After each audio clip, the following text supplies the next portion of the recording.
दोस्तों मैं जुगल सर कोटा राजस्थान से आपके लिए बहुत ही खुशखबरी लेकर के आया हूं, जिसके लिए आपको इंतजार था। खुशखबरी ये है कि बच्चे बार बार कमेंट डालते थे कि सर एक वीडियो ऐसा लाओ जिसमें सारी लोकोपाइट और टेक्नीशियन से रिलेटेड सारी की सारी जानकारी हो, संपूर्ण जानकारी हो, जिसमें हम पूरी जानकारी एक ही वीडियो में हासिल कर सके।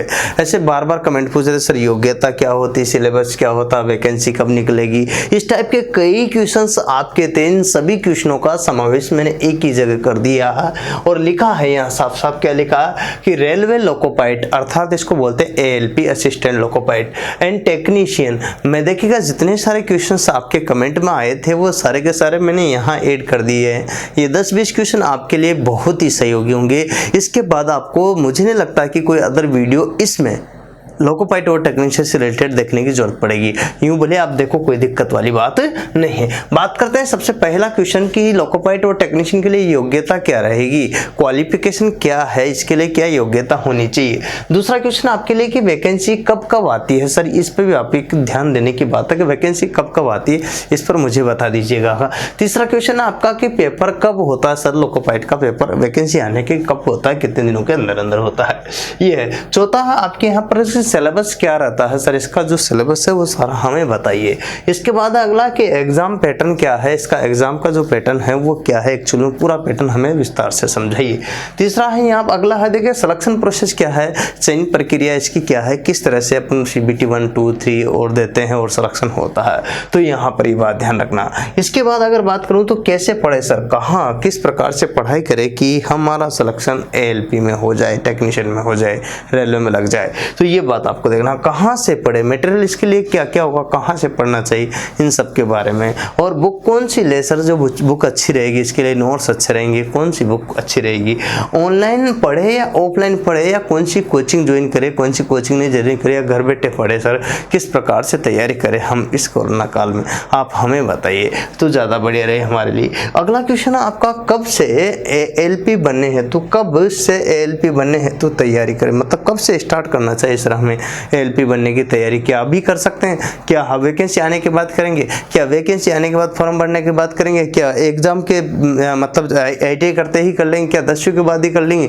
क्या डिप्लोमा के बाद करना चाहिए, क्या डिग्री के बाद करना चाहिए। ऐसे कई कंफ्यूजन क्वेश्चंस आपके सामने होते हैं।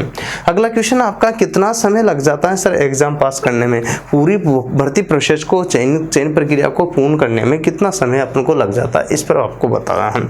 अच्छा सर वेतन कितना मिलता होगा, सुविधाएं क्या क्या है, कितनी सुविधा है लोकोपाइट और टेक्नीशियन को, इसका वेतन कितना है, पेमेंट कितना है, क्या क्या और सुविधाएं मिलती पेमेंट के अलावा, क्या ये सब चीज़ें आप हमें बता पाओगे। इन सब जितने भी कमेंट्स आज तक आपके आए थे उनका शलक यहाँ पर मैंने संग्रह करके आपको बता दिया है। अब इन सब का विस्तार से जानना है सर, तो एक बात जरूर ध्यान रखना, हम सबसे मोटी बात यह है इतने सारे बिंदुओं को बताने के लिए थोड़ा टाइम तो चाहिए ना, टाइम चाहिए, मतलब वीडियो लेंथ ही बनेगा, तो थोड़ा लास्ट तक देखना, इस चीज़ को लेकर परेशान मत होना, ठीक है। आप चाहे तो एक ही हेल्प ले सकते हो स्पीड बटन का, स्पीड बटन की सहायता से आप फास्ट जरूर कर सकते हो। बाकी आपको वीडियो अंत तक जरूर देखना, ये मेरी सलाह है।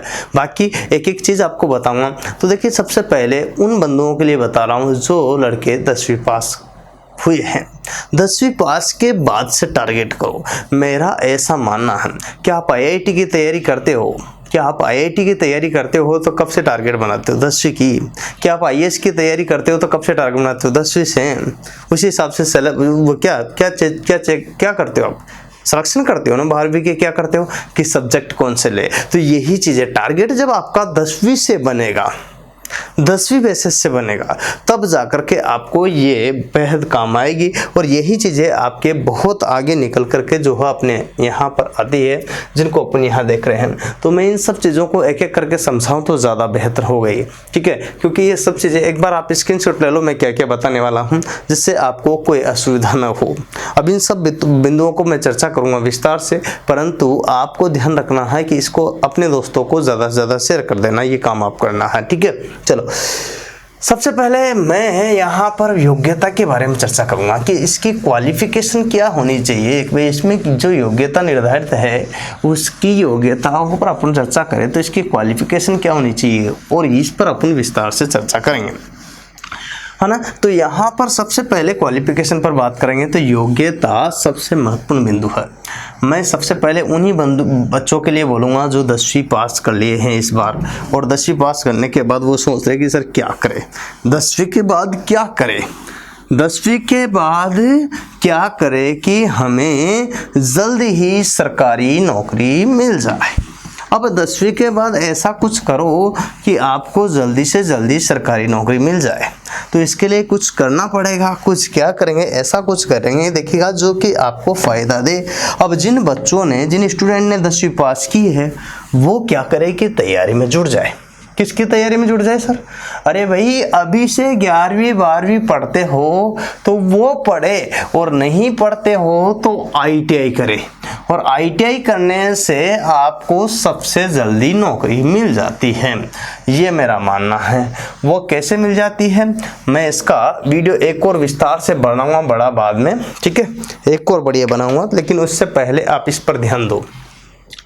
सबसे पहला क्वेश्चन आपकी क्वालिफिकेशन को लेकर के, योग्यता जिसको अपन कहते हैं, तो क्या क्वालिफिकेशन रहेगी, इस पर सबसे पहला देखिएगा तो योग्यता क्या रहेगी, ठीक है। तो ये क्वेश्चन है आपका यहाँ पर मुझसे मैं आपको बताना चाहता हूँ। इधर देखिए, इसमें आपको याद हो तो 3 योग्यता है। कितने प्रकार की है? 3 प्रकार की योग्यता। एक है यहाँ ITI, ठीक है। दूसरा है यहाँ ITI के बाद में डिप्लोमा, क्या है? डिप्लोमा। और तीसरा है आपके पास में डिग्री, क्या है? डिग्री, ठीक है। तो यहाँ 3 प्रकार की योग्यता वाले इसमें फॉर्म अप्लाई कर सकते हैं, जिन्होंने लगभग सारी ट्रेड वाले ही माने हैं। कुछ एक ट्रेड को छोड़ करके, जैसे वेल्डर ले लीजिएगा, ऐसे 1-2 ट्रेडों को छोड़ करके जो 1 साल की होती है, 1 साल भी सारी नहीं होती, मैकेनिक डीजल वाले इसमें भर सकते हैं। कुछ ट्रेडर को छोड़ करके, वो आपके जो 8वीं पास वाली होती है उनको छोड़ करके बाकी सब भर सकते हैं इसमें, क्योंकि इसमें साथ में मांगते हैं 10th प्लस ITI। क्या मांगते हैं? तो जिन्होंने 8वीं बेसिस पे ITI की, 8वीं के बाद में जस्ट ITI की, वो ट्रेड वाले वेद नहीं है, बाकी सब ट्रेड वाले वेद है। लेकिन कुछ ऐसी ट्रेडें हैं जो उस बेसिस पे भी है।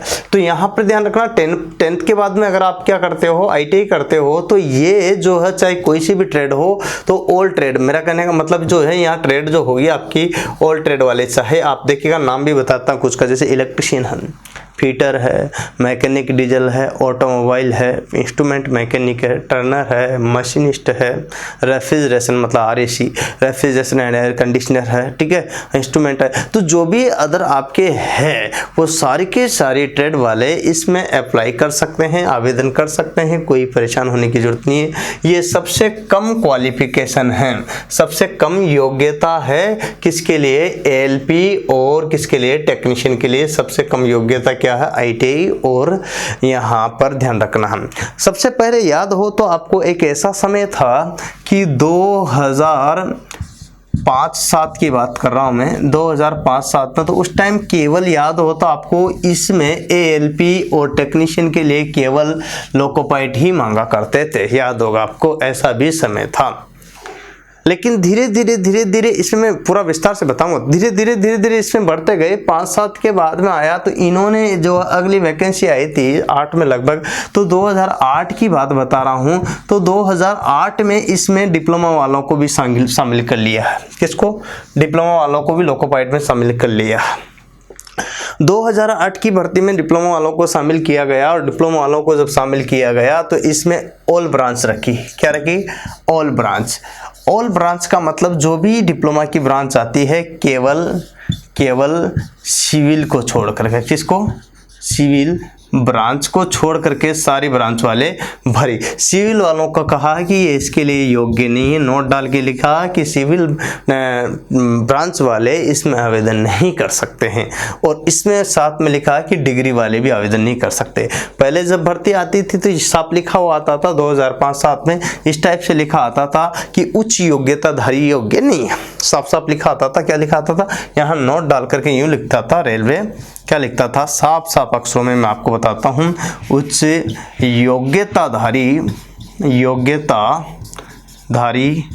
योग्य नहीं है, योग्य नहीं है। ठीक है, ठीक है, यहाँ पर आपको ये बता दिए। ठीक है, अगला जब ऐसा समय बदला है तो यहाँ पर 2008 में इसको शामिल कर लिया अगर लिखा उच्च योग्यता की जगह। तो उच्च योग्यता में यहाँ पर वो कोष्टक में लिखता था डिप्लोमा और डिग्री, क्या लिखता था कोष्टक में, डिप्लोमा एवं डिग्री वाले क्या है ना। अब बीटेक जिन्होंने कर रखा था, एमटेक, वो योग्य नहीं, ऐसा कहते थे 2000 कब 7 में, 5-7 में। अब यहाँ पर बात करती बदला है 2008 में, तो यहाँ 8 में जो है इन्होंने केवल क्या लिख दिया कि यहाँ जो ब्रांच है कौन सी, डिप्लोमा वाले, वो सारे के सारे इसके लिए योग्य हैं।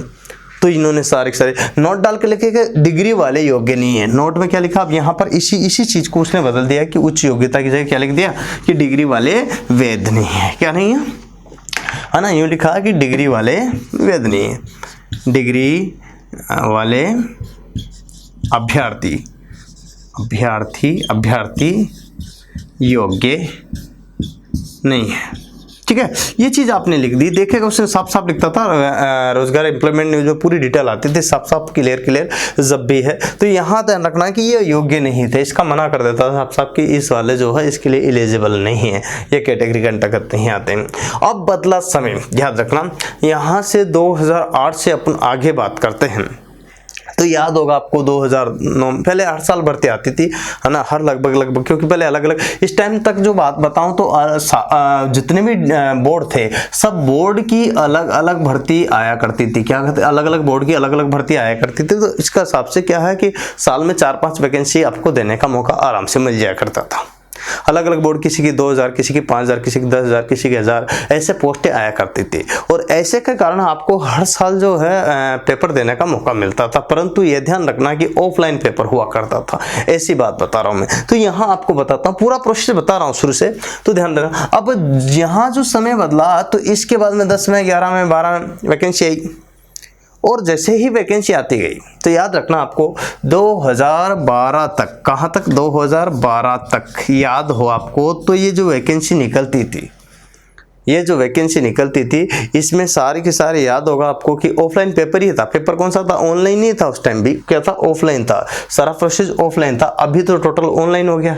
तो यहाँ पर भर्ती निकली है। इस भर्ती को बात बताऊं तो यहाँ से इन्होंने जो है इसमें क्या कर दिया था, तो 12 के बाद की कंडीशन बात बताऊं तो 12 के बाद जो कंडीशन है इसमें डिप्लोमा वालों के साथ साथ में क्या कर दिया था, अभ्यर्थी डिग्री वाले भी योग्य कर दिए थे। उसी केस में एक केस चला था, आपको और बताता हूँ, इसमें भी एक केस चला था कि डिप्लोमा वालों की जगह डिग्री वालों को क्यों नहीं ले रहे। इस पर जो है डिग्री वालों ने जो है क्या कर दिया था, सरकार पर केस कर दिया था। तो उस केसेस के बाद में ये पास हुए और उन्होंने जो है इसमें डिग्री वालों को भी लेना शामिल कर दिया। तो अब जो वैकेंसी आती है तो उसमें चाहे कोई भी ब्रांच हो, इसमें भी नोट डाल के लिखा रहता है कि सिविल वाले, क्या जो सिविल, ऐसे नोट डाल के नहीं लिखा रहता, लेकिन ध्यान रखना कि उसमें सिविल का जिक्र नहीं रहता। इसका मतलब ये इसके लिए एलिजिबल नहीं है। तो डिप्लोमा और डिग्री वाले, चाहे बीटेक हो, चाहे एमटेक हो, देखिएगा यहाँ चाहे बी हो, बैचलर ऑफ इंजीनियरिंग, चाहे कोई सी इलेक्ट्रिकल हो, इलेक्ट्रॉनिक्स हो, सिविल हो, इंस्ट्रूमेंट हो, तो कोई सी भी ब्रांच हो आपकी यहाँ पर देखिएगा आईटी की, वो सारे के सारे जो है लगभग इनमें डिप्लोमा वाले, डिग्री वाले जो है भर सकते हैं।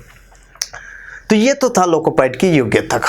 अब टेक्नीशियन की क्या है, टेक्नीशियन की पहले भी आईटीआई थी योग्यता, और आज भी योग्यता आईटीआई थी, आईटीआई है, आज भी योग्यता आईटीआई है, पहले भी आईटीआई थी इसकी, और आज भी क्या है, आईटीआई ही है।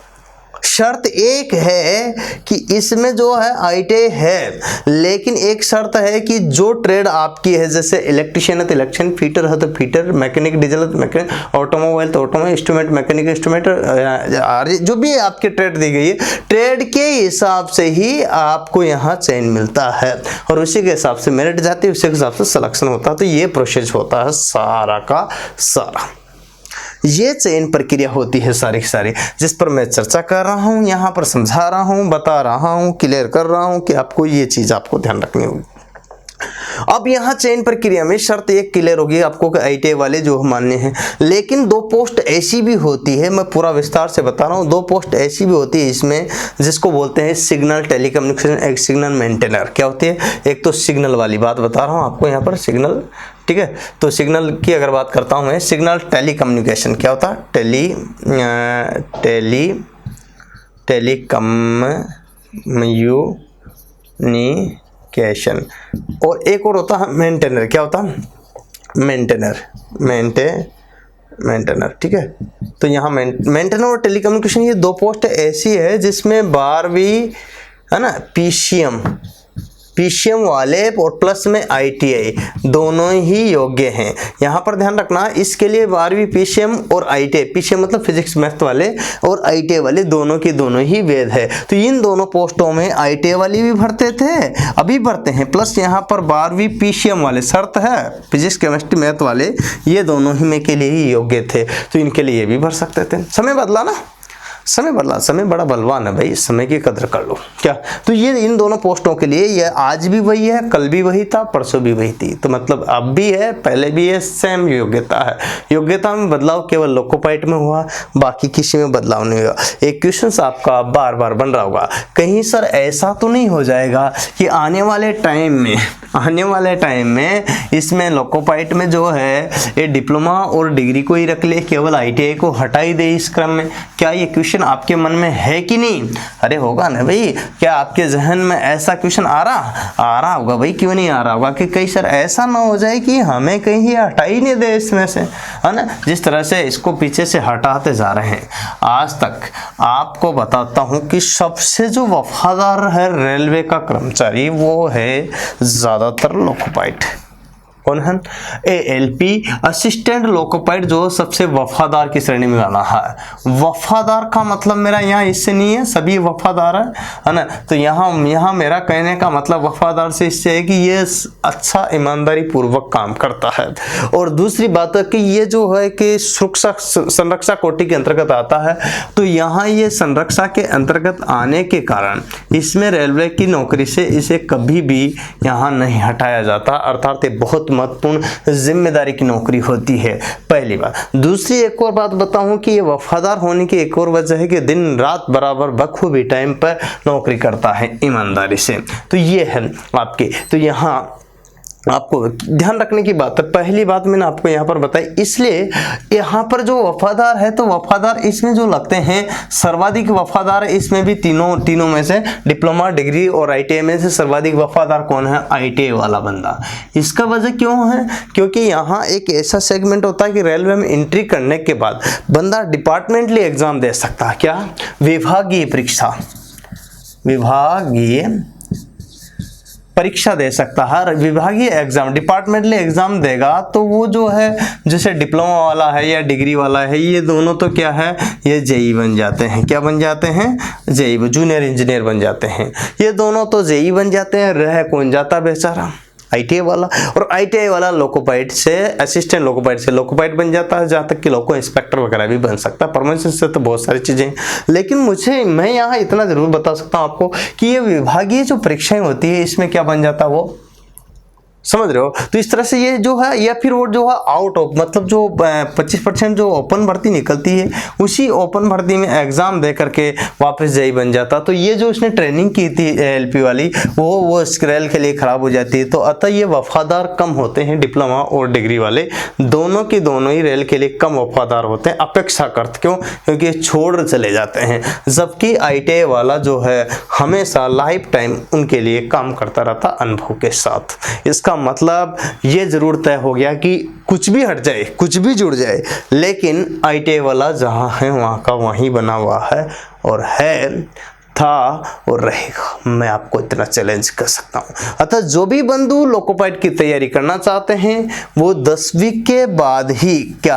10वीं के बाद ही तैयारी में जुट जाए। और 10वीं के बाद जो 2 साल आपको मिल रहे हैं आईटीआई करने के, इस आईटीआई के पीरियड में आप आईटीआई भी हो जाएगी, 2 साल कंपटीशन की, मतलब किसकी?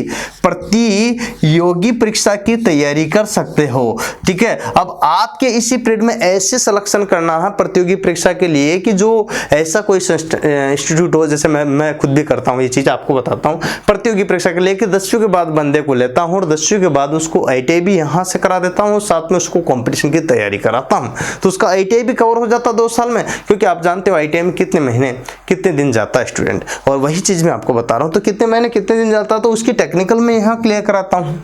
सारा। उसके अलावा जो नॉन टेक क्लियर कराता हूँ, सारा क्लियर कराने में उसको कंपटीशन के लिए तैयार कर देता हूँ। जैसे ही वो यहाँ पर मान लीजिए मुझे यहाँ 16 साल का स्टूडेंट मिला तो 16 2 साल उसके हुए तो 18 साल का हुआ नहीं है, उसके फॉर्म डला नहीं, 18 से 19 साल के बीच में वो नौकरी लग जाता है। ऐसी स्टेप में ला रहा हूँ, ऐसी स्टेप में ला रहा हूं। तो ऐसे में बंधुओं के लिए बहुत बढ़िया है ये खुशखबरी। और यहाँ एक और बात बताता हूं कि ग्रुप डी में भी आने वाले समय में ITI ही मान्य होगी, उसमें 10वीं मान्य नहीं होगी। ये मैं आपको बताता हूं क्योंकि इसका नोटिस निकल चुका है, जो आप देख सकते हो, आपको पता भी होगा, अच्छी तरह से नहीं है तो मैं आपको बता रहा हूं। एक और बात है कि यहाँ पर जो है आपको डिपार्टमेंटली एग्जाम जो 25% निकलते थे उसमें सरकार जो है 25 से बढ़ा करके 50% करने वाली है। तो ये आपके लिए बहुत बेनिफिट होगा। एक बार एंट्री मार के आपके ओपन की जो 25% है ये तो है ही सही, इसमें कोई प्रभाव नहीं पड़ रहा, लेकिन यहाँ जो है 25 की जगह तक कर दे डिपार्टमेंट निकाल के 50%, तो ये तो जितने अंदर है वो तो अंदर ही है ना, उससे तो कोई फर्क नहीं पड़ रहा। तो ये चीज़ आपको ध्यान रखोगे तो ऑलरेडी लगी हुई है, उसको 25 की जगह 50 करो, उनमें से भर रहे तब भी वो तो वही रहेगा। मेरे को दूसरी जगह ले जाए प्रमोशन का तब भी मैं एक ही रहूँगा, रेल का कर्मचारी पहले भी था, आज भी हूँ, पहले भी रहा। तो इस तरह से चीज़ें होती है, ये चीज़ें मैं ये नहीं करा कि आपको यहाँ ये सारी चीज़ें मैं इसलिए बता रहा हूँ क्योंकि मैंने आपको पहले बोला एक वीडियो जरूर देखना, मैं लोको पायलट का ट्रेन चला रहा हूँ और ट्रेन चलाते हुए मैंने एक वीडियो बनाया है जो आप आई बटन पर जाकर क्लिक करके देख सकते हो या फिर यूट्यूब पर देख सकते हो, दोनों में आपको मिल जाएगा। क्लिक करने पर तो यूट्यूब पर वो भी देख सकते हो। सारा बेसिक बता रहा हूँ लोको इंजन चलाते हुए सारा प्रैक्टिकल रूप से, ठीक है। तो ये चीज़ आपको बताता हूँ। चलो यहाँ तक आपको सारा क्लियर होगा। ये योग्यता की बात थी, तो योग्यता में ITI डिप्लोमा और डिग्री वाले हैं। एक चीज़ और इसमें रहेगी कि सर क्या अप्रेंटिस वाले भर सकते हैं? अच्छा क्वेश्चन है क्या। एक और है अप्रेंटिस वाले भर सकते हैं, तो आपको ध्यान रखना अप्रेंटिस वाले भी भर सकते हैं। कौन? ITI अप्रेंटिस जो करते हैं, अप्रेंटिस जो करते हैं, अप्रेंटिस जो करते हैं, जो अप्रेंटिस करने वाले स्टूडेंट है वो भी इसके लिए योग्य है। ये बात आपको मैं क्लियर बता दिया। तो दोस्तों आप ऐसा मिशन रखो कि 10वीं के बाद जुड़ो। क्या जुड़ो? 10वीं के बाद जुड़ो, तो ये आपके लिए बहुत ही अच्छा होगा, ऐसा मेरा मानना है। 10वीं के बाद जुड़ोगे तो आपके लिए बहुत अच्छी बात होगी। तो योग्यता पर अपने चर्चा की, किस पर चर्चा की? योग्यता पर। इसी क्रम में मैं आपको एक एक चीज बताऊंगा, सिलेबस, वैकेंसी पर, इन पर की सारी चीजों को विस्तार से एक एक चीज के बारे में बात करेंगे। तो देखिए, तो अगला क्वेश्चन था आपका यहाँ पर वैकेंसी कब आएगी, क्या या वैकेंसी कब कब आती है, ठीक है। तो इस क्वेश्चन पर चर्चा करते हैं। बहुत अच्छा क्वेश्चन है। एक्चुअल में पहले केवल RRB के थ्रू वैकेंसी निकला करती थी, रेलवे रिक्वायरमेंट बोर्ड के थ्रू वैकेंसी निकलती थी। वर्तमान में ऐसा नहीं, प्रेजेंट टाइम की कंडीशन बदल गई है। वर्तमान में 2 स्टेप पे इसकी वैकेंसी आती है। एक तो देखिएगा जो है रेलवे मांगती है, क्या मांगती है? एक रिक्वायरमेंट होती है यहाँ पर रेलवे रिक्वायरमेंट, ठीक है, ठीक है। और दूसरी रेलवे रिक्वायरमेंट नहीं होती है, यहाँ पर होती है DFCCI, नाम भी शायद बहुत कम लड़कों ने सुना होगा। एक ये भर्ती मांगती है, एक ये भर्ती मांगती है। यहाँ ज़्यादा है, यहाँ कम है। शर्त ध्यान रखना, यहाँ ज़्यादा है, यहाँ कम, इसका मतलब 2 तरह की भर्ती निकली है। यहाँ हज़ारों में, तो यहाँ भी हज़ारों में, लेकिन यहाँ हज़ारों में बहुत ज़्यादा है, यहाँ कम है, क्योंकि ये छोटा है। छोटा का मतलब अब आपको कि क्या ये प्राइवेट है क्या? नहीं भाई, सरकारी है, सरकारी है, वो भी रेल का। किसका? रेल का। तो आपको यहाँ परेशान होने की जरूरत नहीं इस चीज़ को लेकर के भाई ये प्राइवेट है गवर्नमेंट है, तो यहाँ ये भी गवर्नमेंट है। चले बात तो है क्या, DFCCI की फुल फॉर्म क्या होती है? Dedicated front corridor. देखना यह बात को, यहाँ पर देना डेडिकेटेड फ्रंट कॉरिडोर मतलब ये समझिएगा कि यहाँ अगर बात करते हैं डेडिकेटेड फ्रंट कॉरिडोर, जिसे DFC के नाम से जानते हैं, DFCC है, तो dedicated front corridor corporation India limited, corporation India limited. तो ये चीज़ आपको ध्यान रखनी है, ये रेलवे है, ये भी इसी का ही क्षेत्र है, लेकिन यहाँ पर भी वैकेंसी आती है। ये मालगाड़ियों के लिए, बेसिक नॉलेज बताता हूँ, मालगाड़ियों के लिए एक अलग ही ट्रैक भारत सरकार ने बनाया है जिसका नाम रखा है कि dedicated front corridor corporation limited, तो इंडिया लिमिटेड। ये आपको बताता हूँ कि ये भी गवर्नमेंट ही है, इसमें वैकेंसी भी सरकार निकलेगी। याद रखना कि इसमें इसकी अपेक्षा ज़्यादा पेमेंट मिलता है। तो यहाँ जब ALP की वैकेंसी निकलती है तो यहाँ पे भी ALP की वैकेंसी निकलती है, चलो यहाँ पर भी निकलती है, अलग अलग स्टेप पर। यहाँ पर भी देखिए भर्ती RRB करती है तो यहाँ पर भी RRB ही करेगी, भर्ती दोनों की RRB ही करेगी, याद रखना। लेकिन ये पास्ट प्रोसेस है, ये थोड़ा स्लो है, ध्यान रखना। तो यहाँ ALP की भर्ती, तो यहाँ पर भी ALP की। असिस्टेंट लोकोपाइलट की यहाँ प्रमोशन ज़्यादा है, यहाँ पेमेंट ज़्यादा है, कारण क्योंकि यहाँ पर देखिएगा पायलट के, लोकोपाइलट के बाद पायलट भी बनता है, इसमें क्या बनता है, पायलट। और ये बात आपको बताता हूँ, लोकोपाइलट के बाद पायलट बन जाता सीधा, क्या बनता, पायलट। तो ये है इसमें जो, क्योंकि इस वैकेंसी इसमें जो है ना बहुत ये ज़्यादा स्पीड से 110 स्पीड से ट्रेन चलेगी, इसके लिए अलग ट्रैक बनाया गया है जो कि आपको पता हो। तो ये ट्रैक जिसमें मालगाड़ी अलग से वहाँ अपना जो माल ढोने का कार्य करेगी, इसके लिए पर्टिकुलर ट्रैक है ये। इसमें तो मालगाड़ियाँ जो अपनी ट्रेन पर चलती थी उससे बचत हो जाएगी, जिससे ट्रेन भी समय पर चल पाएगी। ये भारत सरकार का बहुत बड़ा जो है उद्यम है जो अभी प्रेजेंट टाइम पर चल रहा है। तो ये ALP की वैकेंसी इसमें भी हाल ही में 2700 के लगभग पोस्टें आने वाली है। ये तो कोरोना काल चल रहा था, अन्यथा अब तक तो ये पोस्टें आ जाती, यकीन मानिएगा। आप मैं इसको एक पर्टिकुलर वीडियो बनाऊंगा DFCCI का, तो जिससे कि आपको एक क्लियरफाई हो जाए कि कहाँ से कहाँ तक तो कॉरिडोर है, इसमें वैकेंसी कैसे आती है, कौन कौन सी वैकेंसी आती है, सब पर चर्चा करूंगा। अभी हाल में आपको बताता हूँ ये दोनों पोस्टें हैं, इसमें 2700 पोस्टें आपके आने ही वाली है। इसमें पोस्टें भी आने में टाइम लग सकता है, लेकिन याद रखना है कि यहाँ दोनों की वैकेंसी भी आपके आ सकती है बहुत जल्दी ही। तो ये वैकेंसी तो आपके कमिंग सून है जिसका मैं बात कर रहा हूँ, तो इसका तो देखिए कमिंग सून ही है अभी हाल में ही, लेकिन ये भी आपकी रहती है। तो दोनों ही आती रहती है, ये पहली बार आ रही है, लेकिन याद रखना ये आपके इससे पहली बार कई बार अब तक आती रही है इसके थ्रू। तो ALP की रेलवे में जो कि दोनों की भर्ती RRB ही कर रही है, क्यों रिक्वायरमेंट करती है, ये पास्ट प्रक्रिया है, यहाँ पेमेंट ज़्यादा है, ये बढ़िया नौकरी है ALP की, लेकिन इससे ज़्यादा पेमेंट है, ये ध्यान रखना। ये बात है कि यहाँ पर ज़्यादा टाइम आपको नहीं देना, टाइम तो देना पड़ता है पर स्पीड ज़्यादा चलती है, तो इसमें कई चीज़ें आपको ज़्यादा मिलती है। कर इनके बारे में पूरा पर्टिकुलर एक वीडियो बनाऊंगा जो कि आपका DFCCI के ऊपर ही निर्भर रहेगा। तो वैकेंसी कब आएगी आपका क्वेश्चन था, तो कब आती है, लगभग हर साल आया करती थी पहले, हर साल आया करती थी, हर वर्ष आती थी। तो हर वर्ष आती थी, लेकिन हर वर्ष भी नहीं, लेकिन वर्ष में RRB के थ्रू न करके भी वर्ष में कम से कम प्रत्येक बोर्ड से 5 से 10 बोर्ड से वैकेंसी देखने को मिलती थी। साल में 5 पेपर आपको देने को मिलते थे, कितने पेपर। लेकिन अब समय बदल गया है, अब समय बदल गया है। तो समय बदला तो क्या हुआ, याद होगा आपको, वैकेंसी तो फिर भी देनी पड़ती है। अभी हाल में आप तो 2018 में भर्ती आई थी, उसमें 19 में पेपर हुआ था और 20 में ज्वाइनिंग हो रही है, याद होगा आपको।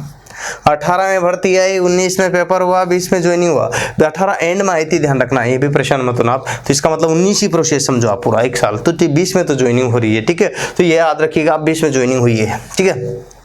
ये प्रोसेस है जिसमें आपको न करके भी अच्छी पोस्ट आती है, 26,000 के लगभग, 25,000 के लगभग, ऐसे हजारों की संख्या, 25-26,000, तो इतनी पोस्ट आती है गैदरिंग, 25,000, 26,000, ऐसे अच्छी वैकेंसी आती है, हर साल आती थी पहले। अब वर्तमान में ऐसा ना होकर के क्या होती है, लगभग देखेगा यहाँ पर भी अब ये आने वाली, तो लगभग यूँ समझूँ मैं कि अगर एवरेज निकालते हैं आज से मतलब 10 सालों का, 10 वर्ष का अगर एवरेज निकाले, तो यहाँ यूँ समझेगा कि प्रत्येक वर्ष, एवरी ईयर, क्या तो प्रत्येक वर्ष, क्या प्रत्येक हर 1 साल में, प्रत्येक 1 साल में आपको ये वैकेंसी देखने को मिलती थी।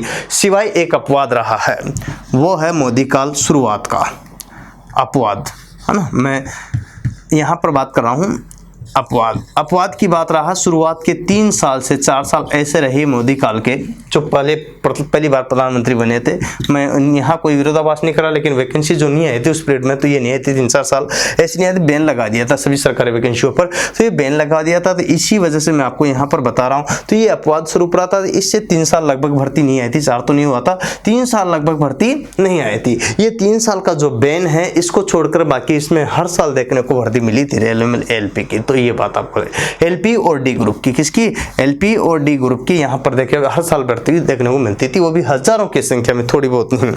तो अब आपके क्या कब आएगी, तो अब आपके ये आने वाली कभी वैसे 2700 पोस्ट है अभी हाल में, जिसके लिए आपके DFCCI के लिए, और इसके बाद तब तक इसके चयन प्रक्रिया होगी, तब तक अपने जनाब दूसरी आ जाएगी, तो जो ये खूब सारी बूम में आएगी। तो ये वैकेंसी ऐसी है, सदाबहार है, लगभग देखने को मिलती है।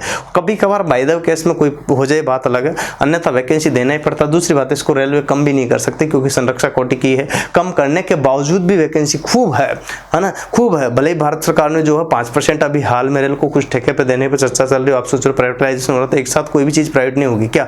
5% दिया तो 95% अभी आज आपके हाथ में। अभी भी आप सरकारी नौकरी के लिए तैयारी कर सकते हो, मौका है, गोल्डन शानदार अवसर है, इसकी तैयारी आज भी कर सकते हो। 5% दिया है, पूरी देने में तो बहुत साल लग जाएंगे, लेकिन अभी तो 5% दिया ना, बाकी तो आपकी सरकार ही है ना। तो सरकार में क्या 95% ट्रेन को नहीं चलाना है? चलाना तो इसके लिए वैकेंसी नहीं लाना है, लाना है तो आपको पढ़ना पड़ेगा, बढ़ना पड़ेगा, आगे तैयारी करना पड़ेगा। तो ये चीज आपको याद रखनी पड़ेगी। तो वैकेंसी तो आती रहती है और आ जाएगी, पर उसके लिए तैयारी पहले से करनी पड़ती है। आप चाहे कि उस टाइम जब आग लगती तब कुआं खोदो तो नहीं संभव होता, पहले से आपको फायर ब्रिगेड लेकर के तैयार रखनी पड़ेगी, तब जाकर के वो आग बुझ सकती है। आग किसी भी चीज की हो तब जाकर के समय से पहले चेतोगे तभी वो बुझ काबू हो सकती है, अन्यथा काबू नहीं होगी। तो यहां पर देखना आपको, तो ये वैकेंसी कब आती है इसका मैंने आपको पूरा डिक्लेरेशन बताया स्पष्ट रूप से, विस्तार से एक एक चीज को, जो आप नोट कर सकते हो, यहां देख सकते हो, लिख सकते हो। तो देखिए आगे इसी क्रम में सिलेबस, पेपर कब और एग्जाम पैटर्न क्या है, मैं एक एक चीज आपको इसमें बहुत ही विस्तार से बता रहा हूँ। बहुत ही लेंथी वीडियो लेकिन बहुत काम का है, एंड तक देखना, बहुत चीजें मिलेगी इसमें। सिलेबस कब पेपर होता है, कब और एग्जाम पैटर्न क्या है, क्या देखिएगा, सारी चीज मैं आपको क्लियर कर देता हूँ। इसका एग्जाम पैटर्न बात करते हैं तो सबसे पहले फर्स्ट स्टेप, सेकंड स्टेप और थर्ड स्टेप और फोर्थ स्टेप में एग्जाम कवर होता है। मोस्टली 3 स्टेज है। छोटी स्टेज तो डीवी में आता है। डीवी का मतलब होता है डॉक्यूमेंट्स वेरिफिकेशन, ठीक है, जो आपके डॉक्यूमेंट्स है उनकी जांच, उनका जो जांच किया जाता है वो आरआरबी द्वारा किया जाता है। तो वो जो डॉक्यूमेंट्स डीवी जिसे कहते हैं, तो वो आपकी चौथी स्टेज है। खैर इसको अपन कोई बड़ी बात नहीं, इसको आपको काउंट करने जैसी स्थिति भी नहीं, कारण क्योंकि डीवी तो आप फेर होंगे तभी तो यहाँ पर फॉर्म भरेंगे, राइट। तो इसमें ज़्यादा सरदर्दी वाला क्वेश्चन है। लेकिन हाँ, फर्स्ट स्टेज, सेकंड स्टेज और थर्ड स्टेप में ये जो है होता है, इसकी अगर बात करता हूँ तो देखिएगा यहाँ पर मैं एक एक चीज़ को क्लियर कर रहा हूँ आपको, और वही चीज़ आपको देखना है। सबसे पहले मैं जो 3 स्टेप है उनका एक का क्लियर कर लेता हूं यहां, जिससे कि आपको और क्लेरिफिकेशन हो जाएगा कि किस तरह से क्या होगा। तो सबसे पहले मैं आपको स्टेज 1 और स्टेज 2 के बारे में बता रहा हूं। तो यहाँ एक चीज आप देख सकते हो गौर से कि फर्स्ट और सेकंड में जो है सिलेबस लगभग सेम है, कुछ सिलेबस में अंतर है, तो उस चीज को आपको देख लेना है। पहली बात तो मैं आपको ये बताता हूँ कि इसका सिलेबस क्या होगा, ठीक है। तो पेपर कब होगा, देखिएगा यहाँ पर बात करें कब होगा, तो CBT 1 होगा, ठीक है, CBT 2 होगा और CBT 3 होगा। तो इस तरह से जो पेपर होगा, तो यहाँ पर ये होने के बाद बारी 2 की आएगी, 2 होने के बाद बारी 3 की आएगी। तो इस तरह से 3 क्रम में होगा। तो कब का आंसर तो अपना ये हो गया, ठीक है। देखिएगा यहाँ जैसे पेपर हुआ, रिजल्ट आया, आंसर आया तो अगला पेपर, तो इस तरह से आपका होता है। तो ये आपको बताता हूँ। तो यहाँ स्टेज 1 इसको कहते हैं, और स्टेज 1 की अगर बात करते हैं तो मैं पहले आपको इसी पे लेकर चलता हूँ, फिर एक एक चीज लिख दूंगा जिससे कि आपको क्लियर हो जाए। तो स्टेज 1 में अगर बात की जाए तो क्या क्या आएगा स्टेज 1 में, यहाँ सबसे पहले आपको बताता हूँ क्वेश्चन जो आएंगे, क्वेश्चन नंबर वो आपके आएंगे, क्वेश्चन यहाँ टोटल 75 क्वेश्चन आएंगे। 75 क्वेश्चन आएंगे, और 75 क्वेश्चन को करने के लिए टाइम जो मिलेगा आपको, क्या मिलेगा, टाइम अगर बात करता हूं तो टाइम जो मिलेगा इसमें आपको यहाँ पर 60 मिनट का टाइम, मतलब 1 घंटे का टाइम मिलेगा।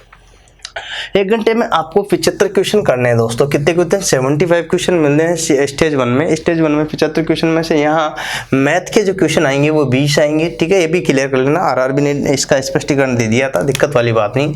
20 किसके आएंगे, मैथ के। रीजनिंग के किसके आएंगे, 25। ध्यान रखिए रीजनिंग के ज़्यादा आ रहे इस बार, आपको ईजी लगती है लेकिन हाँ क्वेश्चन ज़्यादा आते हैं।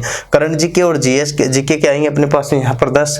और साइंस जो आप जो साइंस समझ रहे हो, ये साइंस नहीं है, आपकी जो वर्कशॉप कैलकुलेशन वाली साइंस है ना, वही साइंस ज़्यादातर पूछी जाती है। वैसे तो जो आपके बेसिक साइंस जो सारी है वो आती है, मतलब ITI में भी जो चीज़ें होती है ना, आप देखते हो जैसे विटामिन वगैरह इस टाइप की जो भी चीज़ें हैं, तो वो सारी चीज़ें आपकी आती है। तो साइंस भी समझिएगा, एक तो वर्कशॉप कैलकुलेशन की साइंस ज़्यादातर तो वो होती है, उसके अलावा भी जो है बेसिक साइंस आपके पर्यावरण रिलेटेड जो होती है ना, उसकी बात कर रहा है। और इसके बाद यहाँ ये समझिएगा, इसमें फिजिक्स, केमिस्ट्री और बायो, ये समझो आप सरल लैंग्वेज में, तो ये साइंस की बात कर रहा है। तो यहाँ लोग लिखता है वो बेसिक साइंस, क्या लिखता है, बेसिक साइंस, साफ साफ लिखता है, मैंने साइंस लिखा पर वहाँ लिखा हुआ था बेसिक साइंस, ठीक है। अच्छा, तो यहाँ से आगे बढ़ते हैं तो ये आता है पार्ट ए। क्या आता है? Part A. अब ये तो यहाँ पर देखिएगा, एक चीज बताऊं इसमें मैं आपको यहाँ पर आगे आपको बताना चाहता हूँ, तो टोटल जो क्वेश्चन आएंगे वो कितने हुए यहाँ पर 75। टोटल अगर बात करते हैं तो क्वेश्चन कितने हुए? 75। लेकिन एक बात ध्यान रखना, इन टोटल क्वेश्चन के बाद क्या इसमें नेगेटिव मार्किंग होगी? तो आपका जवाब रहेगा बिल्कुल होगी। और कितनी होगी? होगी तो 1/3। 1/3 मतलब समझ गए आप? तो 1/3 जो है आपकी नेगेटिव मार्किंग होगी, याद रखना आपको। तो यहाँ पर एक क्लियर हो जाना चाहिए। तो आपको कोई कंफ्यूजन आपसे पूछे क्या नॉर्मलाइजिंग होगा, तो बिल्कुल आपका जवाब रहेगा कि हाँ होगा। नॉर्मलाइजिंग प्रत्येक में होगा।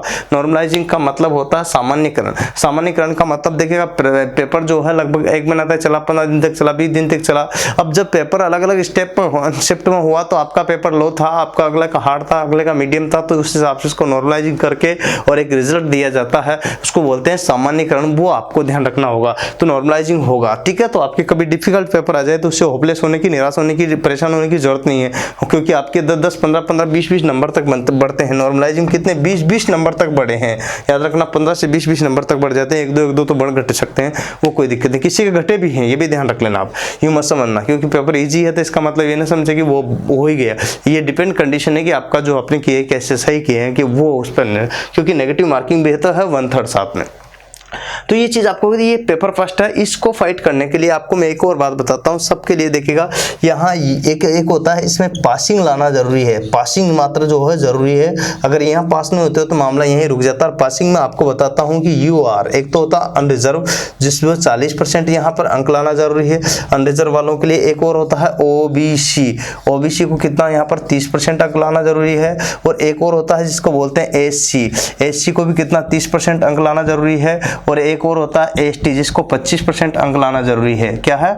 25% अंक लाना जरूरी है। आप कहोगे सर ST और SC एक समान होता है, लेकिन नहीं भाई। इस बार RRB ने देखिएगा यहाँ पर पता नहीं क्या किया, समझ में नहीं आया, लेकिन इनको OBC के बराबर ला कर रख दिया SC वालों को। तो SC वालों और OBC वाले अब बराबर है अकॉर्डिंग RRB के अनुसार, वो बराबर है। तो कोई भी OBC वाला अपने आप को धुरंधर न समझे, या कोई SC वाला यूं समझे कि मेरे तो कम नंबर में सिलेक्शन हो जाएगा। ST वालों का यहाँ 25%, वो अभी भी बरकरार बने हुए हैं, लेकिन ये बराबर इधर लेकर के आ गया इनको। तो ये बात ध्यान रखना। तो यहाँ पर भी 30% लाना जरूरी है, यहाँ पर भी 30% लाना जरूरी है। ये बात आपको ध्यान रखना है। तो अब जो है सीधा सीधा आपके लगभग कंपटीशन सभी के बराबर ही है।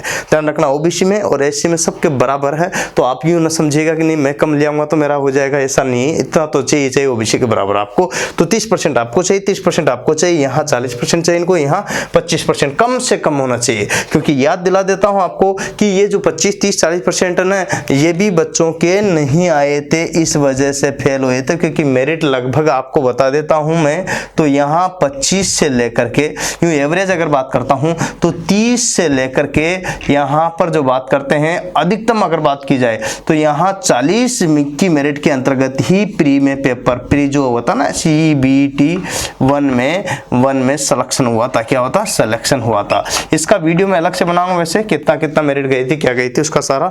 लेकिन आपको मैं फिर से एक बार बताता हूं कि भाई क्लियर हो जाए। इतने में आपका यहाँ पर जाकर के सिलेक्शन गया था। तो इसका मतलब ये एवरेज जो मेरिट दी गई इसमें, क्योंकि इतने भी नहीं लाग पाते हैं, क्योंकि आपको पता है लाखों की संख्या में फॉर्म भरा आते हैं। हजारों भले वैकेंसी होती है, लेकिन लाखों स्टूडेंट होते हैं। लाखों में से निकलना बहुत मुश्किल और ये है। लेकिन यूँ समझिएगा आपको, क्योंकि ये जो मैथ, रीजनिंग, जीके ये जो है ना, इस सिलेबस लगता है इजी है, लेकिन नहीं ला पाते हैं। ये बच्चों का आपको ध्यान रखना है। अच्छा बात बताता हूँ, अब जो यहाँ से निकल के आते हैं वो एकदम क्रीम होते हैं। वो फिर जैसे प्री एग्जाम होता है तो जी जान से लग जाते हैं और वो भूल जाते हैं कि अब मुझे क्या करना, बस एग्जाम की तैयारी। रात दिन अपने आप को एक ही ख्वाब में रहता है, तो वो तैयारी में जुड़ जाते हैं दोस्तों। तो यहाँ मेरिट अच्छी जाती है, यहाँ मेरिट हाई जाती है। तो इसमें हाई जाती है, ध्यान रखना। पर यहाँ एक चीज आपको विशेष तौर से बताना चाहूंगा, जो ध्यान रखने की बात है वो क्या है, इधर देखो। इसमें क्वेश्चन जो है आपके यहाँ 2 पार्ट में है, एक तो पार्ट A, एक पार्ट B। तो इसमें 2 स्टेज में है, देखिएगा A एंड B स्टेज में, 2 स्टेज में यहाँ पर आपका बता हुआ है, ठीक है। 2 भाग में इसमें डिवाइड किया गया है, A में और B में। तो मैं पहले A का बताना चाहता हूँ। A में क्वेश्चंस कितने आएंगे ये बात आपको ध्यान रखना। तो क्वेश्चंस की जो संख्या रहेगी वो रहेगी 100। टाइम जो रहेगा यहाँ पर 90 मिनट रहेगा, मतलब 1.5 घंटा टाइम बढ़ गया।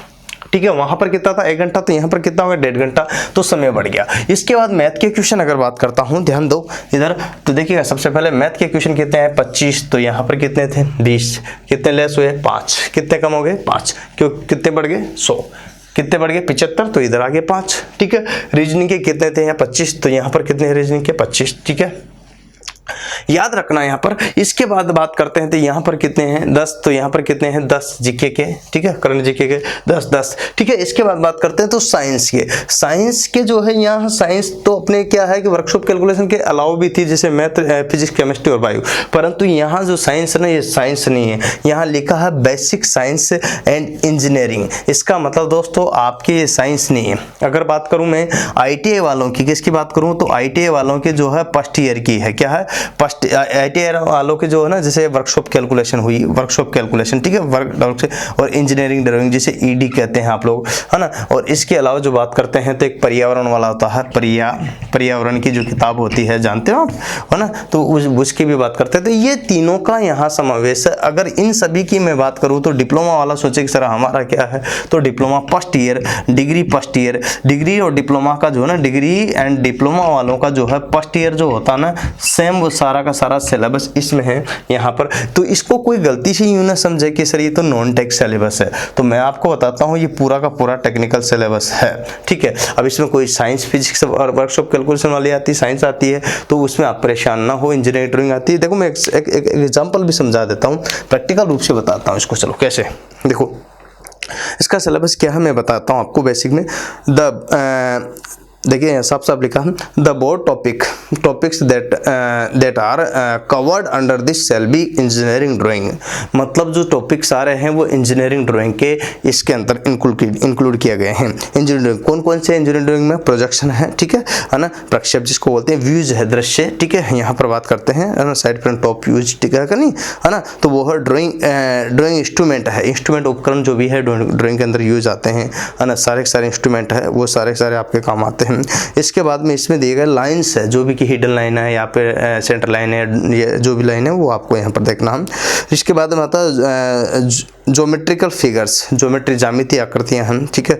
इसके बाद सिंबल्स है, सिंबल्स रिप्रेजेंटेशन, ठीक है, तो सिंबल्स रिप्रेजेंटेशन है, मतलब सिंबल्स जो चित्र डायग्राम्स वगैरह होते हैं, चित्र होते हैं, सिंबल्स होते हैं उनके, वो होता है। इसके बाद ये तो ED के दिए गए थे पार्ट। अब आपके वर्कशॉप कैलकुलेशन का जो पार्ट है उसमें यूनिट है मात्रक सारे के सारे आपके हैं, जैसे द्रव्यमान का मात्रक होता क्या है, बल का, कार्य का, ऊर्जा का, शक्ति का, इन सब का मात्रक यूनिट वगैरह आपके जो है पहले ही आपका टॉपिक है, याद होगा। डिप्लोमा में पहले में ही ध्यान रखना, यूनिट वाला चैप्टर याद होगा, तो वही पूछा गया। मेजरमेंट, माप और माप के प्रकार, जो मेजरमेंट होती है कितना किसकी वैल्यू होती है, जैसे 1 इंच में कितने सेंटीमीटर होते हैं, सेंटीमीटर में कितने, किलोमीटर में कितने मीटर होते हैं, यहाँ पर इस टाइप का जो मेजरमेंट होता है उसकी बात कर रहे हैं। मास, द्रव्यमान की अगर बात करते हैं, द्रव्यमान वगैरह आपके जो शुरू में आते हैं वर्कशॉप कैलकुलेशन में आपकी बातें हैं। वेट, भार भी आपके आते हैं सबके, ठीक है। डेंसिटी, घनत्व वाला आता है आपका सबसे। पावर, वर्क पावर, कार्य और शक्ति, कार्य शक्ति बात आपके आती है ना, कार्य शक्ति एंड एनर्जी, कार्य शक्ति और ऊर्जा, कार्य शक्ति और ऊर्जा भी आपके सभी की आती है, ध्यान होगा। जैसे डिप्लोमा वालों की आती है तो अपने ITI वालों को भी आती है। मैं आपको विस्तार से एक चीज बता रहा हूँ। इसके बाद बात करते हैं कार्य शक्ति और ऊर्जा के बाद आता है नेक्स्ट चैप्टर आपका, तो वो है स्पीड एंड वेलोसिटी, गति और यहाँ चाल और गति की बात करते हैं, तो दोनों के दोनों आपके हीट एंड टेम्परेचर, उष्मा और तापमान, ये भी आपकी गिवन है सारे सिलेबस में। बेसिक इलेक्ट्रिसिटी, बेसिक विद्युत, दोस्तों ध्यान रखिएगा, आपकी इलेक्ट्रिसिटी जो वर्कशॉप कैलकुलेशन में दी गई है वो आपकी आती है, basic electricity and levers and उत्तोलक जिसका बोलते हैं, एंड सिंपल मशीन, सरल मशीनें, ये सारे के सारे आप देख सकते हो आपके फर्स्ट ईयर में है, डिप्लोमा डिग्री वालों के आपके किस में है, ध्यान होगा आपको वर्कशॉप कैलकुलेशन में गिवन है। ऑक्यूपेशनल मतलब यहाँ पर समझ सकते हो, ऑक्यूपेशनल सेफ्टी एंड हेल्थ, देखो सुरक्षा, सावधानी वगैरह जो आपके गिवन है सबसे पहले, और ना एनवायरमेंट एजुकेशन मतलब पर्यावरण, देखिए मैंने बोला ना पर्यावरण वाला, ठीक है, तो आपको ध्यान रखना वो बुक का उससे पूछा। IT है ना, IT देखिए यहाँ पर बात करते हैं इंफॉर्मेशन टेक्नोलॉजी, मतलब आपके कंप्यूटर बेसिक जो दिया गया उससे क्वेश्चन आते हैं। तो ये कहने का मतलब इन सब से है, तो इसको आप लोग इन समझे कि नहीं ये नॉन टेक है, ये टेक है, ठीक है। कौन सा है, टेक्निकल वाला पार्ट है, जो आपकी ITI में जो 10वीं के बाद जो बंदे ITI कर रहे हैं या BA डिप्लोमा कर रहे हैं, डिग्री कर रहे हैं फर्स्ट ईयर का, वो ध्यान से पढ़ ले, ये उनके किस में काम का आने वाला है, लोकोपाइट में काम में आने वाला है। बहुत बढ़िया शानदार, वो भी थोड़े बहुत नंबर नहीं, 40 नंबर याद रखिएगा, ये नंबर आपके बहुत काम के हैं, और ये जो 100 नंबर है यही तो आपको सिलेक्शन देंगे, क्या देंगे, यही सिलेक्शन देंगे। ये चीज़ आपको विशेष तौर से ध्यान रखनी है। अब स्टेज में ही यहाँ पर देखिएगा, स्टेज में अगर बात करते हैं तो पार्ट कौन सा चलता अपना यहाँ। अच्छा, इसमें एक और चीज़ रह गई आपके, देखिए नेगेटिव मार्किंग है आपके कितनी है 1/3, कितनी है 1/3 नेगेटिव मार्किंग है 1/3। और नॉर्मलाइजिंग इसमें भी होगा भाई, ध्यान रखना नॉर्मलाइजिंग होगा, परेशान ना हो। नॉर्मलाइजिंग में आपके 1-2 घट बढ़ सकते हैं, 10-20 तक घट बढ़ सकते हैं, तो ये चीज़ आप कह नहीं सकते। अच्छा, यहाँ पर आपके नॉर्मलाइजिंग हो गया। इसके बाद पार्ट अगर बात करता हूँ तो पार्ट आपका बी आ जाता है। हर पार्ट बी में उभर करके आता है आपके कुछ नहीं आता है, 75 क्वेश्चन आते हैं। कितने आते हैं 75 क्वेश्चन ओनली। और टाइम रहता है इसको करने के लिए 60 मिनट का। 75 क्वेश्चन, टाइम 60 मिनट का। याद रखिएगा, ये जो है आपको याद रखना है, ये आता है ट्रेड थ्योरी से। किससे? ट्रेड थ्योरी से। अब आप कहोगे सर हमने तो जो है ट्रेड थ्योरी जो है पढ़ी नहीं है, क्योंकि हम तो जो है डिप्लोमा किए हैं, हम तो डिग्री किए, तो पढ़ना पड़ेगा भाई, ठीक है ना, पढ़ना पड़ेगा। तो इसमें कोई दिक्कत वाली बात ही नहीं है। तो ये ट्रेड थ्योरी आपको पढ़ना ही पड़ेगा। जब आप एग्जाम प्री फाइट कर लोगे, उसके बाद में सेकंड एग्जाम के लिए जो है चूज कराएगी गवर्नमेंट, अर्थात आरआरबी चूज कराएगी कि भाई आप कौन सी ट्रेड चूज करना चाहते हो। कोई fitter, electrician, water, electrician, welder, Turner, machinist, refrigerator, जो भी आरएसी वगैरह जो भी आपकी ट्रेड है, वो उसको ट्रेड चूज करना पड़ेगा। और ट्रेड के ही क्वेश्चन आएंगे, ये बात आप ध्यान रख लेना। स्पष्ट रूप से समझाता हूँ आपको ये चीज़। तो ये कितने 75 क्वेश्चन आएंगे, और इसमें 35% जो है यहाँ पर पासिंग जरूरी है। क्या है? 35% पासिंग जरूरी है। पहले जो पेपर पे होगा चेक वो यही होगा, ये पासिंग लिए है, ये ध्यान रखिएगा। इसमें मैं आपको नोट डाल के लिखा दूं कि ये मेरिट में नहीं जुड़ेगा। क्या? मेरिट में नहीं जुड़ेगा, लेकिन ध्यान रखिएगा कि यहाँ पर जुड़ेगा। लेकिन याद रखना, आपके मेरिट में न जुड़ने के बावजूद भी यहाँ 35% सभी कैटेगरी के लिए है, चाहे SC हो, ST हो, OBC हो, जनरल है, यहाँ सब बराबर है, कोई के साथ कोई भेदभाव नहीं है। तो ये पासिंग है। लेकिन याद रखिएगा कि ये जो है ना, ये इसमें 90% लड़के इसी पेपर की वजह से फेल हुए हैं। ये मैं आपको सावधान कर देता हूं, क्योंकि दिमाग में एक ही बात होती है कि हम तो कर लेंगे 35% क्वेश्चन तो लाना है। तो 75 में से 35% क्वेश्चन लाना है। लेकिन दोस्तों पेपर स्टैंडर्ड निम्मी लैंग्वेज का बनता है, अतः वो नहीं आए बच्चों से, किसी के 2 कम तो किसी के 10 कम तो किसी के 5 कम तो किसी के पॉइंट कम,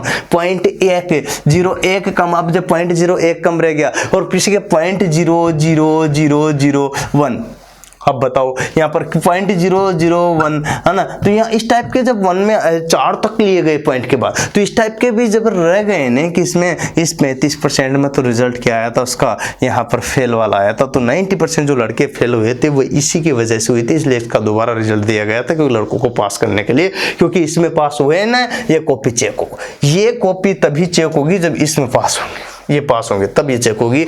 अब नंबर किसके जुड़ेंगे? ये 100 के। तो मेरिट किससे बनेगी अपनी? यहाँ पर अगर बात करता हूँ तो मेरिट आपकी 100 में से ही बनेगी, परंतु ये पासिंग जरूरी है, तब जाकर ध्यान रखें। तो थ्योरी आपकी ITI यहाँ काम आ रही है 40 नंबर पे, ITI यहाँ काम आ रही है। तो ITI की अगर बात करता हूँ मैं, तो ITI का जो विशेष रोल है, मतलब डिप्लोमा का ITI का जो टेक्निकल वाला रोल है, वो 75 + 40 ये नंबर है आपके। अब आप जोड़ सकते हो, तो 75 5 और 40 7 की अगर बात करते हैं तो यहाँ कितना होता है, ये बात आपको ध्यान रखना है। तो ये देख सकते हो आप। तो इस तरह की कंडीशन 115 नंबर लगभग जो अपने क्या है, पूरे थ्योरी का रोल है। तो ये चीज़ आप इसको, बहुत सारे लोग इसको इजी वे में ले लेते हैं, और मैं बता रहा हूँ ये सिलेक्शन का आधार है, क्योंकि इसकी वजह से यहाँ रुक जाता है, फिर यहाँ मामला जाकर के अटक जाता है। तो ये बात है, यहाँ तो बच्चा अच्छा ले आता है, क्योंकि इसके बाद धुआंधार इसमें लग जाता है, इसमें सोचता है कि ये पासिंग मात्र, लेकिन ये गलती है, बहुत बड़ी भूल है, याद रखिएगा। हाँ, ये लोकोपाइड की बात कर रहा था मैं, किसकी बात कर रहा था। और यही अगर मैं बात करूं टेक्निकल की, तो टेक्नीशियन में भी यहाँ पर लोकोपाइड और टेक्नीशियन का दोनों का सेम सिलेबस, दोनों का सेम पैटर्न यहाँ तक रहेगा, इसमें कोई बदलाव नहीं है। तीसरी स्टेप जो बदलेगी उस पर मैं बात करूंगा, लेकिन इसका एक स्क्रीनशॉट लीजिएगा। अब आता है आपके यहाँ पर देखिएगा साइको का मैं जिक्र करना चाहूँगा कि साइको क्या है। तो ठीक है, सेकंड स्टेप में यहाँ पर देखिएगा ये सारा चीज़ आपने लिख ली, समझ लिया होगा क्या क्या चीज़ें हैं। मैं साइको के बारे में बात करना चाहता हूँ 5 मिनट, ठीक है। वैसे अलग ही पर्टिकुलर वीडियो बने हुए हैं साइको के, आप देख सकते हो। यहाँ थर्ड स्टेप आती है। अब टेक्नीशियन वाले जो जिन्होंने ITI कर रखी, जिन्होंने पहली प्राथमिकता जो भरी थी फॉर्म में, देखिए प्राथमिकता आपको भरना होता है जब वैकेंसी आती है तब। तो अगर टेक्नीशियन पहले भरी है तो आपका जो है अगर मेरिट में यह आ जाए तो कोई दिक्कत नहीं, आपको टेक्नीशियन पहले प्राथमिकता मिलेगी। हाँ, आपको लोकोपाइड का पेपर देना पड़ेगा, तो वो भी कोई दिक्कत वाली नहीं, दोनों को तब भी आपको टेक्नीशियन पहली प्राथमिकता दी है तो पहले मिलेगी, दूसरी दी है तो फिर आपको ये मिलेगी। अगर उससे कम मेरिट तो उसके आधार पर होगा, जो कि मैं इसका वीडियो बना चुका हूँ, पहले देख लीजिएगा। एक बात और बताऊं आपको, यहाँ स्टेट थर्ड में जो है इसको बोलते हैं साइको। क्या होता है? साइको। तो ये जो साइको होता है एक्चुअल में क्या होता है, इसको क्या कहते हैं, साइको क्या होता है? साइको 5 चरणों में होता है। ये होता तो एक में, लेकिन 5 स्टेप होती है इसमें।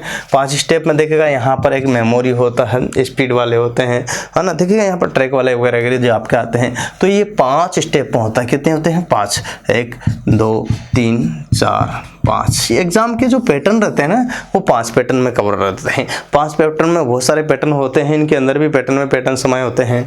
जैसे यहाँ एक होता है मेमोरी, तो मेमोरी में बहुत सारा ट्रैक वाला भी हो सकता है, हाउस वाला भी हो सकता है, नंबर्स वाला भी हो सकता है। तो बहुत सारे प्रकार के होते हैं, जो कि साइको के तो बहुत सारे वीडियोज आप देख सकते हो यूट्यूब पर, है ना। तो ये चीज़ है। तो यहाँ पर आपके जो है ऑनलाइन पढ़ाया था मैंने साइको की, ठीक है। पूरे हिंदुस्तान के लड़के आए हुए थे, याद था। और इन्हीं की आप देख के बात करते हैं।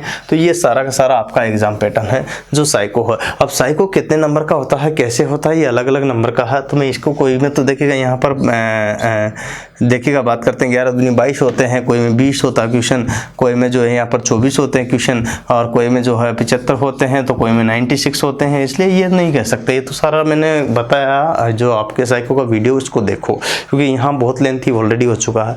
तो ये साइको का एक पैटर्न हो गया। क्या हो गया? साइको का। हाँ, ध्यान रखिएगा, इसमें नेगेटिव मार्किंग नहीं होती है, नेगेटिव मार्किंग नहीं होती है। तो याद रखिएगा, इसमें नेगेटिव मार्किंग नहीं होगी। ये बात जरूर ध्यान रखना। साइको में ही एकमात्र नेगेटिव मार्किंग नहीं होती है, बाकी सभी जगह नेगेटिव मार्किंग 1/3 है। क्या है? सब जगह 1/3 है। ये बात आप ध्यान रखेंगे। सभी जगह नेगेटिव मार्किंग क्या है, साइको को छोड़ करके 1/3। ओके।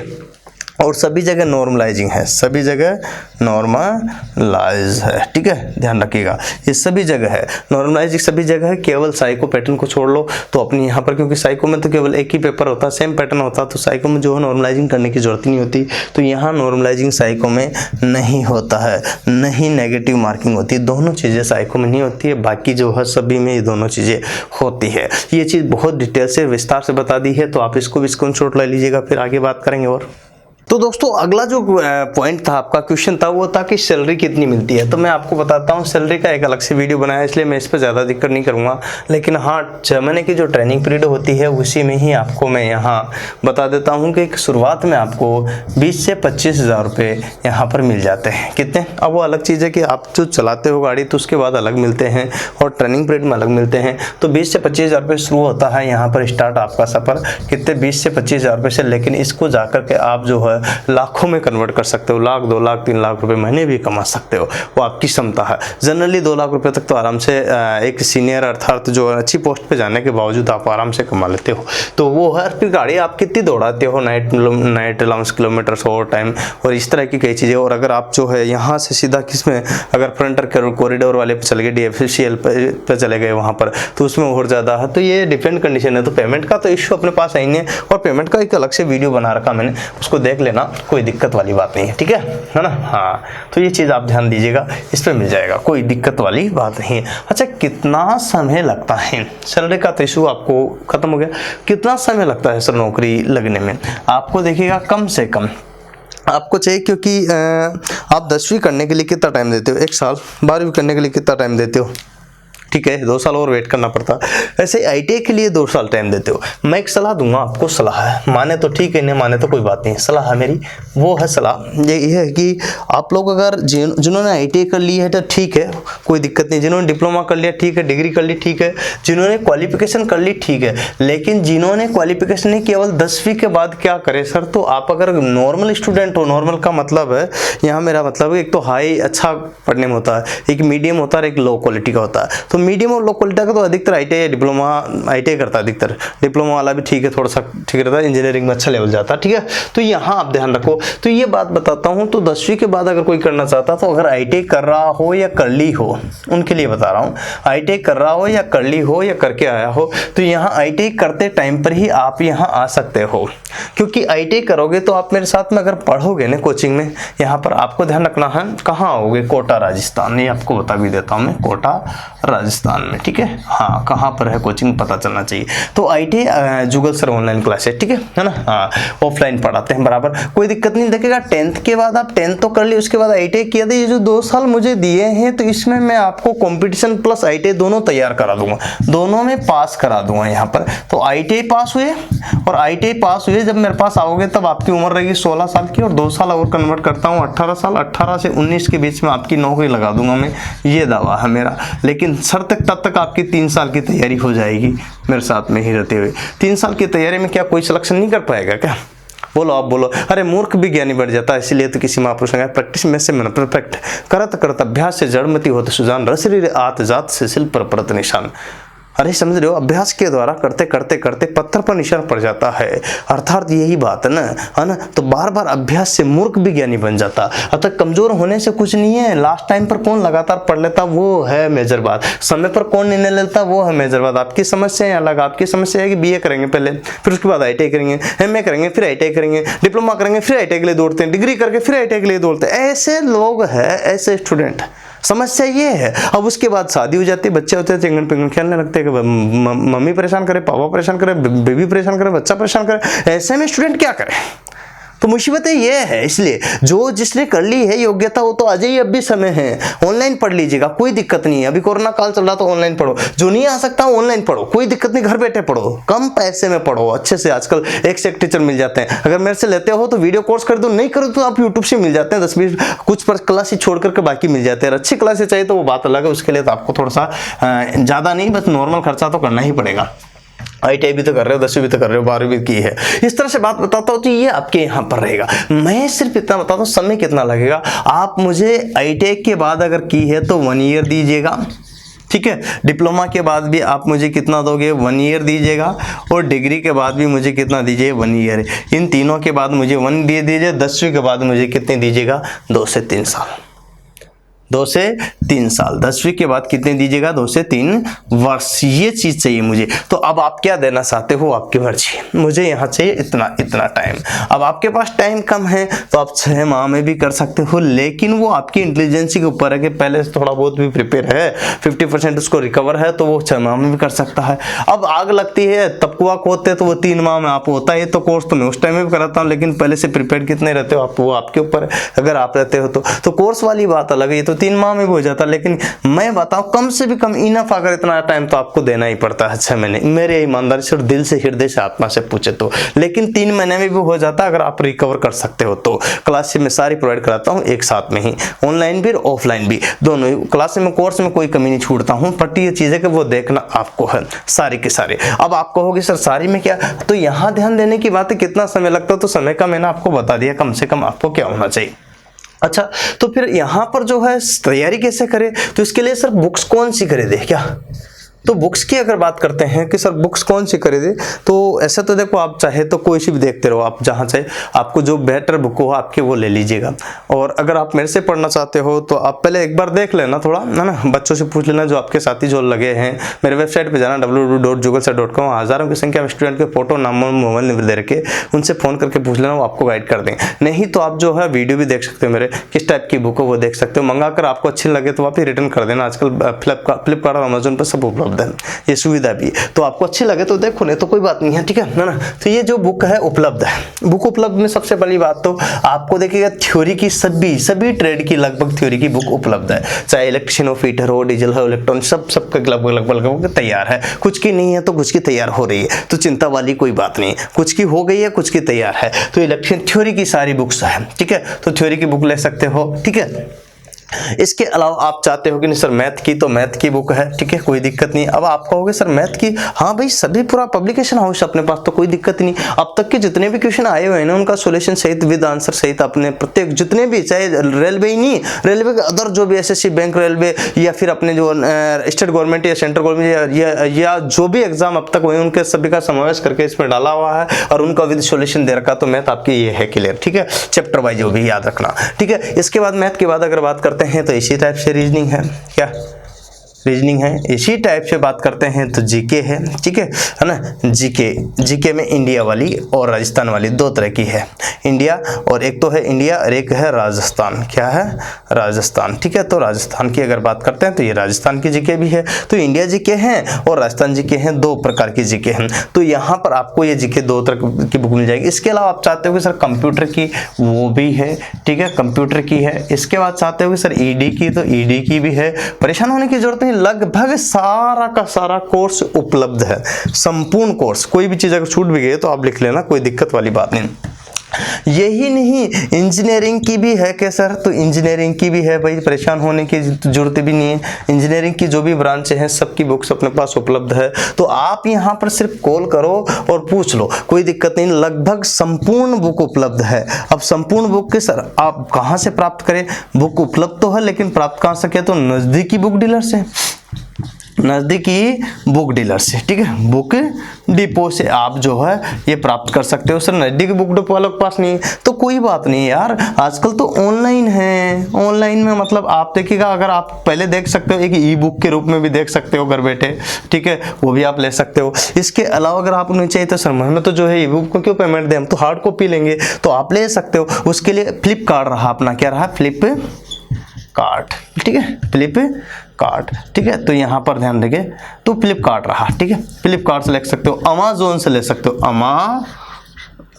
अमेज़न से ले सकते हो, अमेज़न से भी आप ले सकते हो। तो फ्लिपकार्ट हुआ, अमेज़न हुआ, या फिर हमारी वेबसाइट से ले सकते हो। आपको डाक के माध्यम से चाहिए तो हमारी वेबसाइट से मिल जाएगी www.jugalsir.com, जुगल शर स्पेलिंग ये लिख लेना, ध्यान रखना, .com, ठीक है, इस पर भी मिल जाएगी, ठीक है। तो .com यहाँ जाकर के भी आप मंगवा सकते हो। तो ये बुक आपको मिल जाएगी, ठीक है। तो ये तो बुक के बारे में थी, जो सारे के सारे बुकें आपको उपलब्ध है। अब आप कहोगे सर अभी जितनी उपलब्ध है वो ले लीजिएगा, बाकी कुछ टाइम के बाद आ रही है कंटिन्यूस एक के बाद एक, तो 2020 में आपको मिल जाएगी। लोकोपाइट वैकेंसी तक आपको सारी की सारी मिली गई है, मिल जाएगी, कुछ चिंता वाली बात नहीं है, ठीक है। तो ऐसी परेशान होने की कोई भी जरूरत नहीं। आने वाली सभी वैकेंसियों के लिए आपको जो है यहाँ पर बुक उपलब्ध रहेगी। एक शर्त है, अधिकतर बुक सारी की सारी मैं बताता हूँ तो हस्तलिखित मिलेगी। क्या मिलेगी? हस्तलिखित, जिसमें गलतियां होने की संभावना लगभग नील होती है। आप अच्छी तरह से जानते हो हस्तलिखित बुक में गलतियों की संभावना नील होती है। ये चीजें प्रत्येक बुक का वीडियो आप देखो, क्योंकि सारा तो मैं यहाँ बताऊंगा तो बहुत ही ज्यादा लेंथी हो गया है वीडियो, इसलिए मैं नहीं चाहूंगा कि आप ये चीज देखो। तो ये तो बुक्स के बारे में थी। इसके बाद एक और चीज बच गई, तो वो बची आपके कि ऑनलाइन पढ़े या ऑफलाइन पढ़े। हाँ देखिएगा, ये भी बहुत अच्छा क्वेश्चन आपका कि ऑनलाइन पढ़े या ऑफलाइन पढ़े। सर ये और बता दीजिएगा लास्ट में। इसके बाद आपने इतनी सारी चीजें तो बता ही दी है, ऑनलाइन पढ़िए। मैं ये भी नहीं कह रहा कि आप यहीं कर दे, आपको जहां भी बढ़िया बुक मिले उससे भी पढ़ सकते, मेरा ये भी मतलब नहीं है आपको। लेकिन अगर आप एक बार देखना चाहिए तो फ्लिपकार्ट अमेज़न से मंगा करके कैश ऑन डिलीवरी का ऑप्शन रखो, देख लो। अगर आपको पसंद नहीं है तो वापस रिटर्न कर दो, क्या दिक्कत। और आपको लगता है कि बेहतर है और से, तो फिर पढ़ लो ना, फिर क्या दिक्कत है। अगर बढ़िया है तो पढ़ने में कोई दिक्कत नहीं। आपको लगता है कि बढ़िया नहीं है तो आजकल फ्लिपकार्ट अमेज़न जो है ना कैश ऑन डिलीवरी का ऑप्शन देता है, रिटर्न भी कर सकते हो, उसको कोई दिक्कत नहीं। आपका पैसे वापस रिटर्न आ जाएंगे, कहाँ दिक्कत है ना। तो वो चीज़ वाली बात ही नहीं रही ना। तो ये चीज़ है, चलो यहाँ तक आपने देख लिया। अब आगे अगर बात करता हूँ तो इसमें एक चीज़ बाकी रहेगी, सर कोर्स कौन सा ले। कोर्स में सर यहाँ पर जो है ऑनलाइन ले या फिर ऑफलाइन ले, ये बच्चे के साथ कंफ्यूजन है। अभी तो कोरोना काल चल रहा है, अगर आप चाहते हो कि आपकी परेशानी ज़्यादा है कोरोना काल के बाद भी और आप नहीं आ सकते हो ऑफलाइन, तो ऑनलाइन ले सकते हो, घर बैठे भी पढ़ सकते हो। और मेरे से नहीं तो दुनिया में जो बेहतर टीचर पढ़ा है उससे पढ़ सकते हो, यहाँ जरूरी नहीं है। हाँ ये चीज़ें मेरे पास तो आपको ऑफलाइन भी उपलब्ध है और ऑनलाइन भी उपलब्ध है, दोनों कोर्स उपलब्ध है। और दोनों कोर्स में जी भर के क्लास है, मतलब फुल टाइम दिया जाता है। उसमें यहाँ 250 से प्लस क्लासें हैं और यहाँ खूब आपको 2 से 3 महीने 4 महीने लगातार खूब पढ़ाया जाता है, अधिकतम से भी हो जाता है, डिफरेंट कंडीशन है। लेकिन यूँ है कि समय के हिसाब से 2 घंटे 3 घंटे 1 घंटा कर लेते हैं, वो क्लास की होती है। कम से कम 2 घंटे क्लास थ्योरी की इसमें होती ही होती है। ओके बाकी सब्जेक्ट की अलग अलग फैकल्टीज भी है तो 250 है। इसके अलावा इंजीनियरिंग की भी सारी ब्रांचों का वीडियो उपलब्ध है। तो वीडियो किसके उपलब्ध है? तो वीडियो कोर्स उपलब्ध है, वीडियो कोर्स उपलब्ध है। उपलब्ध है। अब यहाँ पर बात करते हैं, अगर यहाँ ट्रेड की तो ट्रेड के लगभग सबके सारे, ठीक है, कॉल करके पूछ सकते हो। ऑल ट्रेड, ठीक है, तो ऑल ट्रेड में मैं बात करता हूँ तो ऑल ट्रेड का कोर्स उपलब्ध है। अब चाहे यहाँ ITI का हो, ITI जो कर रहा हो, ठीक है, या फिर कंपटीशन का हो, तो यहाँ पर बात करते हैं ITI का हो या कंपटीशन का हो, दोनों ही केसेज में ये फायदा बंधक रहेगा। अर्थात दोनों ही, चाहे ट्रेड आपने ITI कर रहा हो तो ITI में इतना जरूर होता है कि फर्स्ट ईयर होगा, है ना, और वहाँ सेकंड ईयर होगा, तो इस तरह से उसका डिवाइडेशन मिल जाएगा। और यहाँ अगर बात करते हैं तो यहाँ फर्स्ट ईयर सेकंड ईयर का ना मिलकर पूरे का कॉमन मिल जाएगा। तो ये चीज़ आपको ध्यान रखना, तो कंपटीशन में पूरे का कॉमन मिल जाएगा। तो ITI कर रहा हो तब भी है, कंपटीशन की तैयारी कर रहा हो तब भी है, तो दोनों केसेस में। ब्रांच की अगर बात करते हैं, तो ब्रांच में अगर बात करते हैं तो ऑल ब्रांच, देखिए सिविल आ गया, इलेक्ट्रिकल आ गया,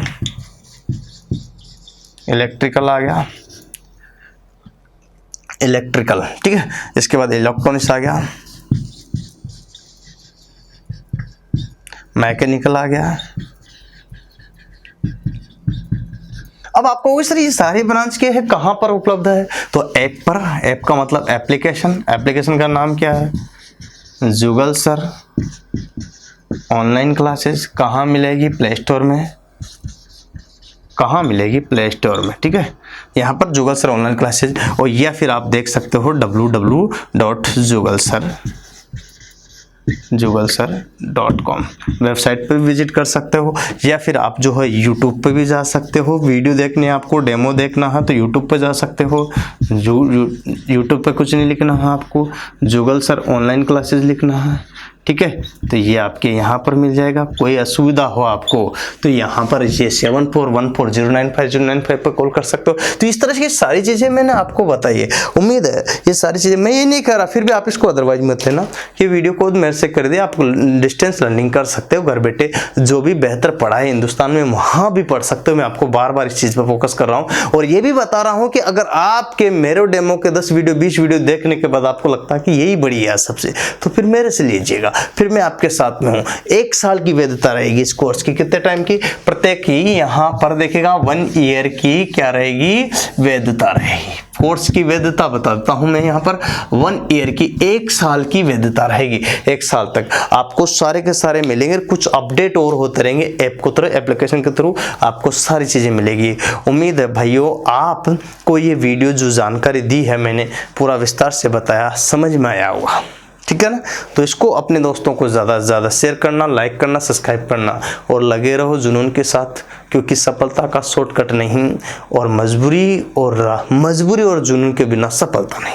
सफलता का कोई शॉर्टकट नहीं, बिना मजबूरी और जुनून के सफलता नहीं, ध्यान रखना। इसीलिए दोस्तों लंबा टाइम लिया मैंने, शॉर्टकट नहीं काटा है। समय बताया तो उसमें भी टाइम लिया है, एक एक चीज़, और वीडियो पढ़ाया तो उसमें भी टाइम लिया। लेंथी वीडियो है, लेकिन यकीन मानिएगा मजबूरी और जुनून आपको यकीन के साथ और विश्वास के साथ सफलता की ओर ले जाएगी। और एक दिन ऐसा आएगा कि आप ऊंचाइयों पर चल जाएगा, पता ही नहीं चलेगा कि हम कहाँ चले गए। यही तो कारण है कि समय बड़ा बलवान है, किसको राजा रंग और रंग को राजा बना देता है। जिसने समय की कद्र की, समय उसकी कद्र करता है। जिसने समय की कद्र नहीं की, समय उसे बेकद्र करके ऐसे फेंकता है, पता ही नहीं चलता कहाँ से कहाँ चला गया।